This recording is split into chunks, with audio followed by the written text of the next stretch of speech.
Welcome to Amy's Bookshelf Reviews podcast. Sit back and listen to interviews, discussion about books, and anything else literary. There's always something or someone new on the show. Good evening, listeners, and welcome to Amy's Bookshelf Reviews podcast.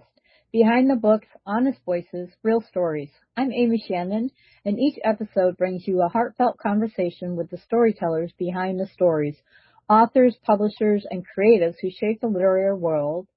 And every second Sunday, join me for story time, where tales come alive for all ages. Let's turn the page together. Tonight we have an author with us.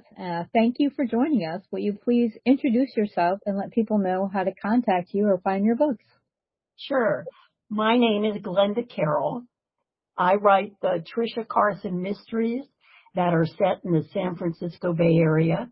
They have an undercurrent of swimming and open water swimming in them. And open water swimming is basically swimming anywhere except a pool. And you can reach me at my website, glendacarroll.com, or you can certainly go to Amazon. Just plug in my name and my author page, and my books will pop up.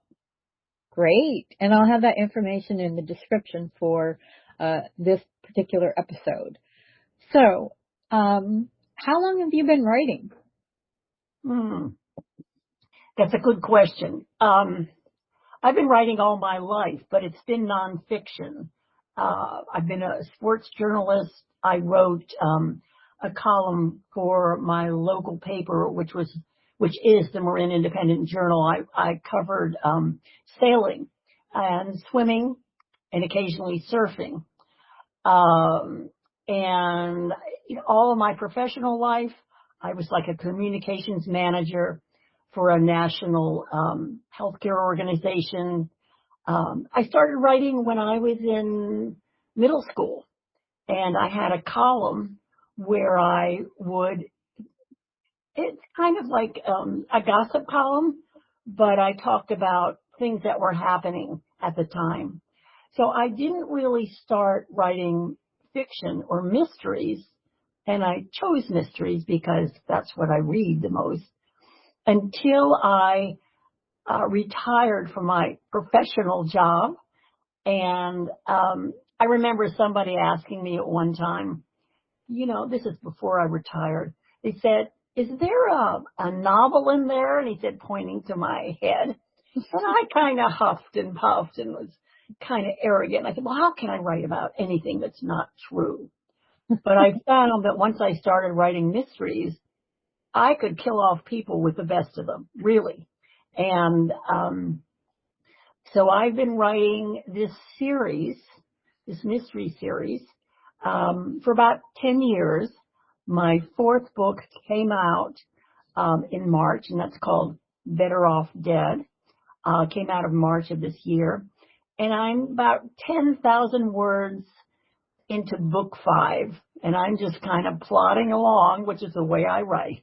That is great. Yeah. I like to just write, and then if I have to stop and think, then I stop. Yeah. So that's wonderful. So you said you had an excerpt from is this your latest book that's been published, yes, or becoming published? No, this came out in March of this year. Okay. Great. I look forward to it. Would you like me to read it? Yes, please. Okay. So what I'm reading is the first chapter of Better Off Dead. There are going to be 2 people in it that you'll hear speaking. One is Tricia Carson, our protagonist. She's an amateur sleuth. The second is her younger sister, Lena, and they both live in Marin County, California. That's north of the Golden Gate Bridge, about 15. As soon as you go over the bridge, you're in Marin. But just for your information, Tricia actually brought up her sister, and is now back in San Rafael, California, and was living with her sister for a while. And now she's moved out, and they're still very good friends, and they have that sister vibe where they can be a little snarky sometimes to each other. So let me start here. Chapter 1. Let me get my reading glasses. Okay. I really shouldn't be here, I complained to Lena as we drove up the long pebbled driveway leading to an elegant home in an elegant community in Marin County. I never went to funerals. They made me itchy. That's right, itchy. Within 1 block of the memorial, I broke out with a bumpy red rash that probably would last the whole day. You were specifically invited. You have to be here, said Lena. My eyes were on the parking valet, who motioned for me to stop. I never met the man who died, Andy Barlow. Was he? I didn't know him either. Come on, his son asked us to be here. We are paying our respects. The last time I saw Harrison Barlow, the dead man's son, dated back almost 12 years. Then he was a geeky kid, 8 years old, hardly talked. His clothes hung on him like wet rags, and his hair stuck out of his scalp like porcupine quills. Lena, along with teaching kids to swim at the community pool, often gave private lessons to the affluent children in Marin County. Harrison was one of those. Now a college junior, he had been summoned back to Marin from his university in London, England, when his father died. Didn't you say Andy Barlow died in a boating accident, I asked, scratching my neck. Lena shuddered. The worst kind. A powerboat ran over him. His body was chewed up by the boat's propeller. My mouth flew open. That's terrible. That's every open water swimmer's nightmare, Lena said, nodding. We walked up the front steps to a strikingly modern home, spread out over 1 level, all glass and brick and angles. Guarding the immense doorway was a 5-foot easel and a large photo of Andrew Barlow, with the words "Celebration of Life" at the top. The photo emitted confidence and contentment. He looked happy and very much alive. Bet he didn't look like that when they picked pieces of him out of the water, I said. Oh, Tricia, that's disgusting, my sister hissed under her breath. This is a celebration of Andy's life, so keep the snarkiness to yourself. I read in his obit that he was cremated and his ashes were spread off the San Francisco waterfront in a bay. His teeth were really white, I said, squinting as I leaned forward to examine the photo. Bet he had some work done on his face. And how would you know that? Lena asked skeptically. Just a guess, Lee. Look at the area around his ears and near his eyes. The skin looks stretched, doesn't it? Lena sighed. How old was he? 50s, I think. He looks like a guy trying hard to stay young, I said as we walked toward the empty entry hall. For reasons I never understood, Lena received a last-minute invitation to this memorial. Why did Harrison want his former swim teacher to be there? And stranger still, why was I specifically asked to attend? I planned on going in, offering my condolences, then escaping to the car. I'd listened to the San Francisco Giants podcast until Lena came out. But my sister wouldn't hear of it. A butler-type person popped out of a doorway. This way, please. He handed us both a program, led us through the highly polished house, and pointed to the beveled glass doors leading out to the side lawn. Please go through the doors and find a seat. They should be starting momentarily. Lena, my neck is one big itch. I won't be able to sit through this. I need to leave. Oh, suck it up, Lena whispered. She looked over at me and her eyes grew to the size of dollar pancakes. How did your neck get so red so fast? I told you. I desperately tried not to scratch. We passed a table with a guest book, a bucket of ice, and an elaborate silver water pitcher. sparkling crystal glasses, and white linen napkins. I grabbed a handful of ice and wrapped it in a napkin, resting it on my neck and sighing in relief. The side yard resembled a setup for a garden wedding.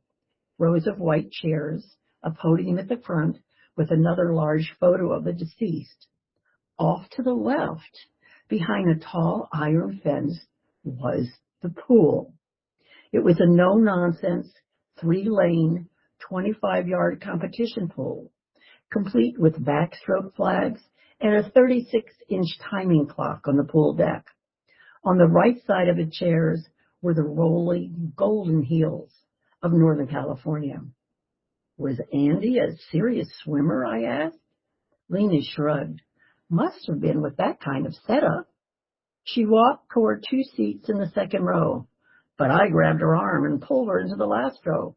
Here, I want to sit here so I can make a quick getaway. Rock music from the 60s and 70s played quietly in the background. I wish they turned the music up, said Lena, absent-mindedly pushing her ginger curls off her face. Do you think the DJ takes requests? I asked, hiding a smile. Tricia, knock it off. It isn't a club. As the ice cubes dripped down my neck, I gazed around the room. Some of Marin's finest were here. The mayors of San Rafael, Tiburon, San Anselmo, Larkspur, Ross, Corte Madera, and Sausalito sat together off to the right. Police chiefs in crisp uniforms sat behind them. And then came the local celebrities, musicians, artists, high-flying charity workers, movers and shakers in the LGBTQ plus community, and aging rock stars. Isn't that? I pulled her hand down. Don't point, Lee. But I leaned forward and tried to see who she was looking at. And that's as far as I'll go.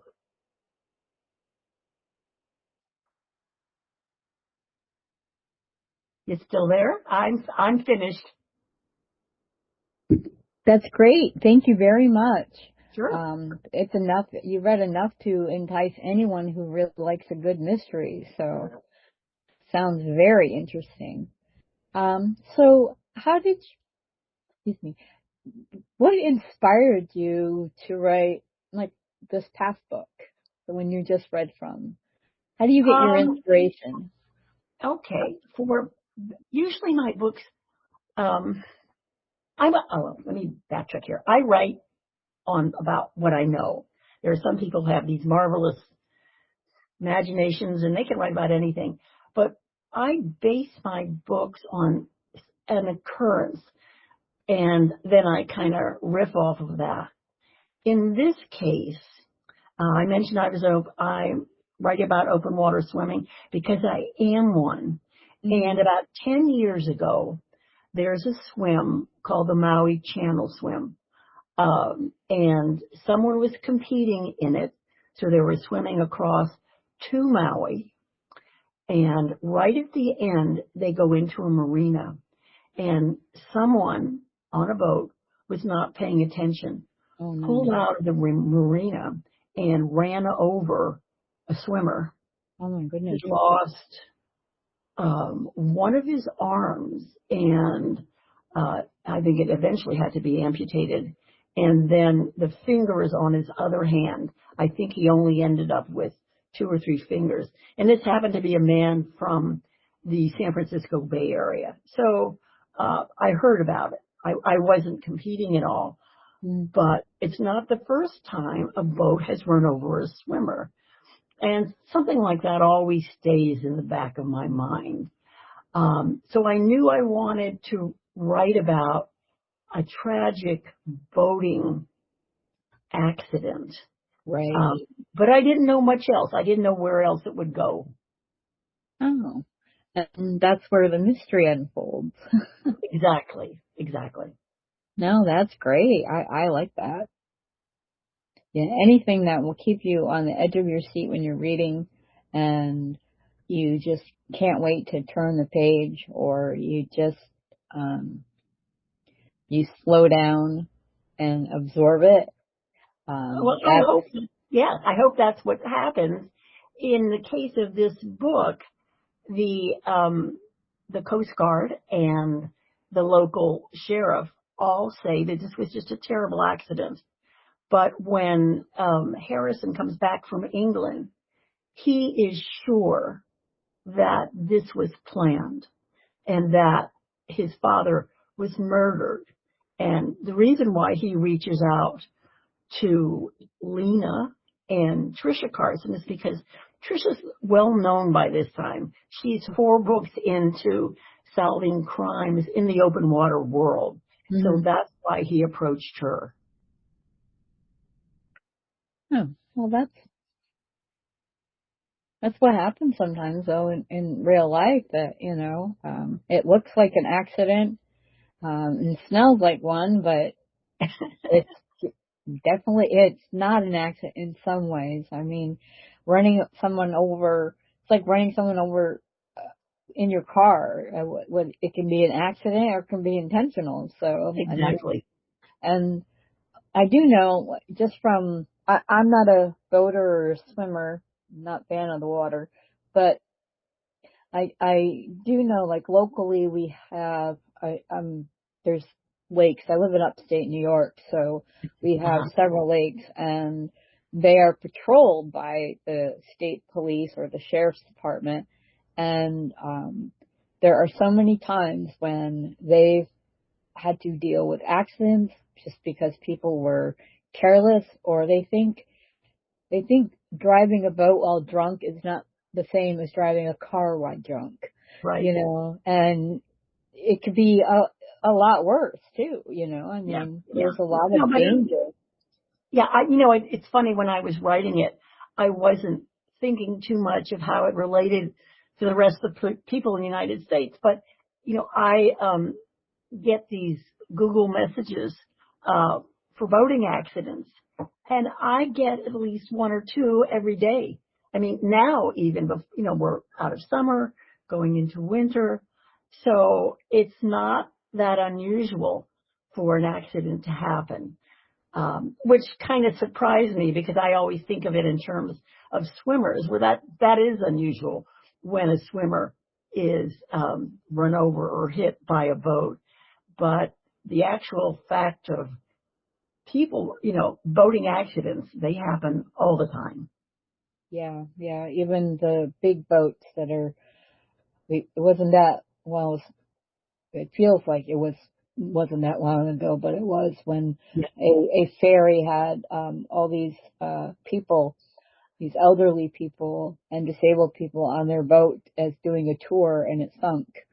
And they had I can't remember how long ago it was. It's just something that always sticks in my mind. I mean, like, I don't like water. It's only because because I almost, when I was about 5 years old, I almost drowned in my grandfather's pool. So ever since then, it was like, unless I can keep my head above water and I can have my feet on the ground, no thank you. You're not the only one that feels like that. Yeah. I just do what I do. But you're right. I mean, there are various water-related and boat-related injuries. I mean, the states that have snow, and we're one of them, that we get a lot of snow, but, it's not people go out in the lake and it's not completely frozen, or it's really like slushy, so they'll try to put a boat on it, and just people. I don't think common sense is as common as it used to be. That may be the truth. One good thing is that all of my boats, all of my books have accidents or something related to water. And it could be a swimmer. Like the first book, Dead in the Water, was a swimmer is in a race, an open water race, and he stops swimming, and it seems like he has had a heart attack and needs to be pulled out. And I'm trying to think. The second one, a body washes up on one of our local state parks, and that leads into it.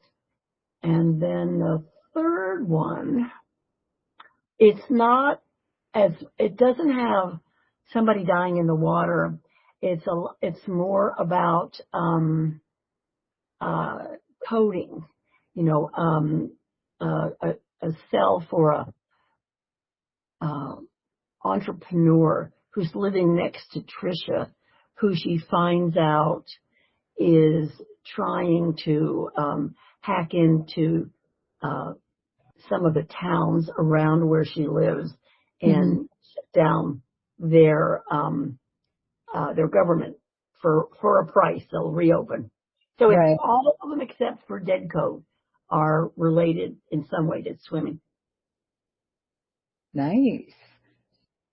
No, that is, and I like it when people write what they know.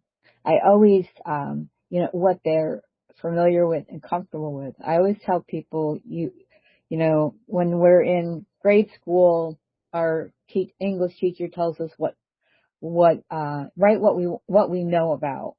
But then Mm-hmm. I've learned over the years that not just writing about what you know, but also write about what you want to know.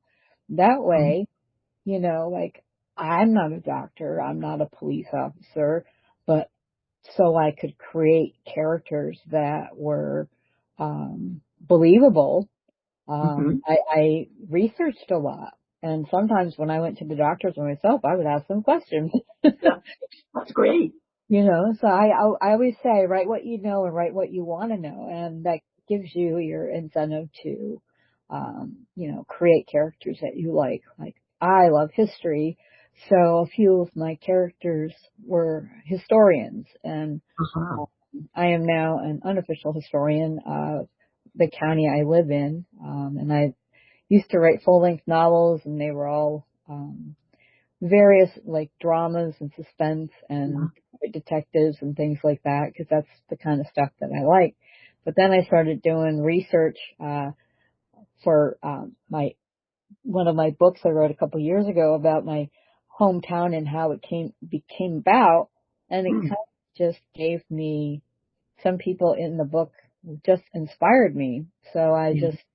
I'm working on another one about the people that aren't just somebody that people know, but the ones they don't know, so I like that, I don't know everything about history, or local history, and some things I'm surprised I remember.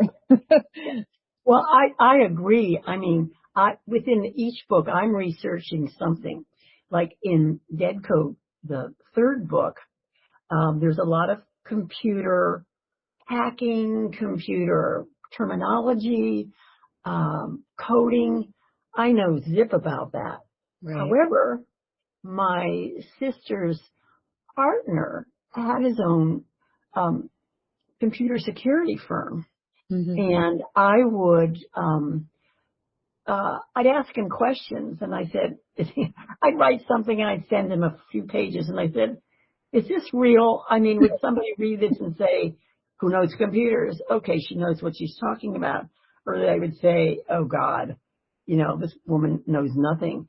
And he was so helpful. And I'll just tell you one little part that I wouldn't even thought of.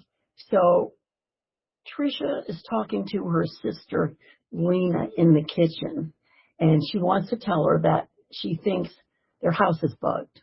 So Mhm. she turns on the water so that would muffle the sound.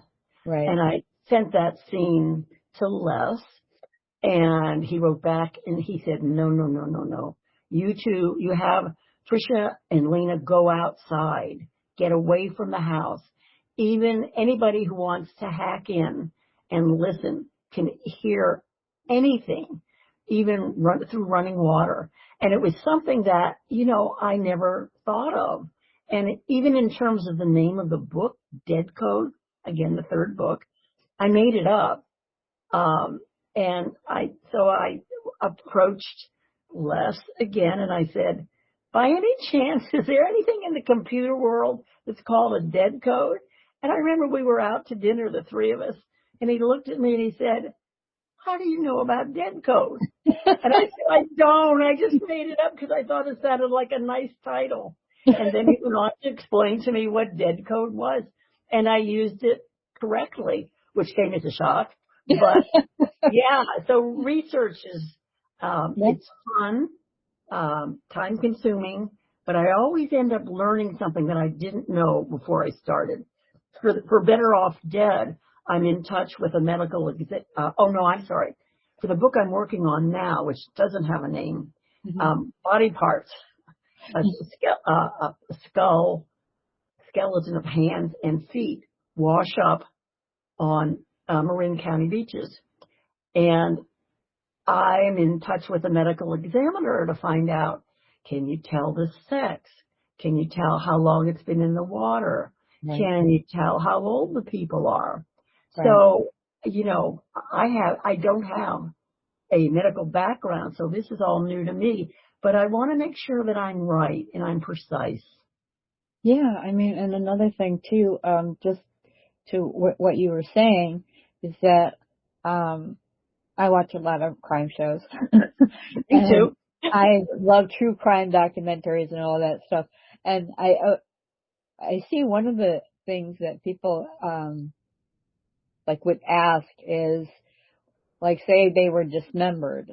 Were they dismembered if alive or dead? You know what I mean? Yeah, yeah. There would be, they could tell if the blood was pumping at the time somebody was dismembered, or it wasn't, or if they drowned or were later just thrown in after they died. Right, afterwards, right. Yeah, so, yeah, there's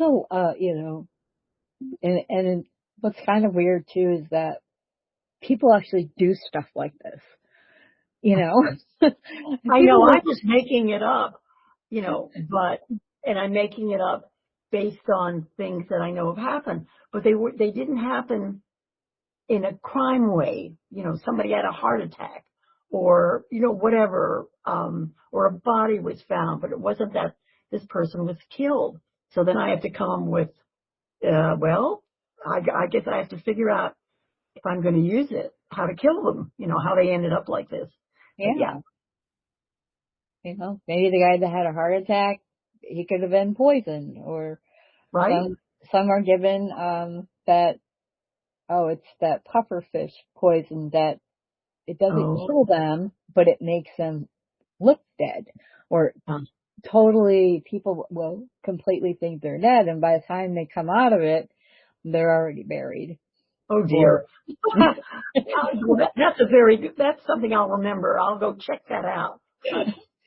Yeah, I can't remember. There's actually a chemical in there, but people actually eat pufferfish, but they have to remove the poisonous part out of it. Right. But that poison, basically, it drops their heart rate so low that people they appear like they're dead. Huh. Interesting. That I had no idea. Or something. Yeah, I can't remember what it was, but you never know. Boy, this has been a great conversation, and I'd like to go back. I'm going to go back and get the first 3 books and check them out. And when your next one comes out, let me know. Send it to me. I'll read it and do a review, and probably have you back on the show to discuss it. I would love to. It's really fun, I've lived with this family that I write about. Tricia, her sister, her father shows up. Her father, just to give you a little of the backstory, this family of mother, father, Tricia, Lena, lived in San Rafael, California. The mother dies of breast cancer, and when Tricia's in high school, and the father is just bereft, and he tells her, when you graduate high school, I'm leaving. You're going to have to take care of your sister. And he does.